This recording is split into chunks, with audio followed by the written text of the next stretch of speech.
কতদিন পর আজকে বাড়ি থেকে বেরোইছি আমরা এই রাস্তায়।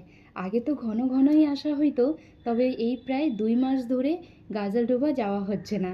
কারণ আপনারা তো জানেনই এখন আমাদের এখানে এই ব্রিজের কাজ হচ্ছে। আকাশটি দেখুন, অপূর্ব সুন্দর লাগছে সত্যি।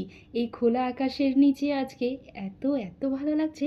আর চারিদিকে হচ্ছে সবুজে সবুজ ভরা, আর আকাশে হচ্ছে মাথার উপরে দেখুন মেঘেরা ঘোরাঘুরি করছে। দারুণ সুন্দর দৃশ্য, তাই না? খুব খুব ভালো লাগছিল। তো আমরা আজকে বেরিয়ে পড়েছি, সকালবেলায় উঠেছিলাম। আজকে হচ্ছে রবিবার, ছুটির দিন।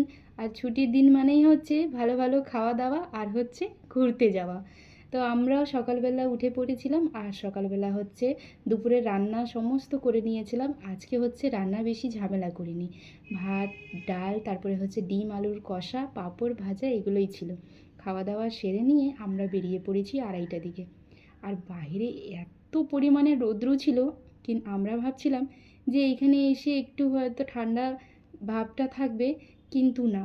গোটা শিলিগুড়ি জুড়েই কিন্তু চারিদিকে শুধু গরম আর গরম।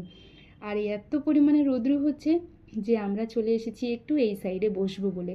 চারিদিকে রৌদ্রটা কি ঝলমল করছে দেখুন, আমাদের তো সাহসই হচ্ছে না যে একটু এগোয়ে গিয়ে আমরা বসবো।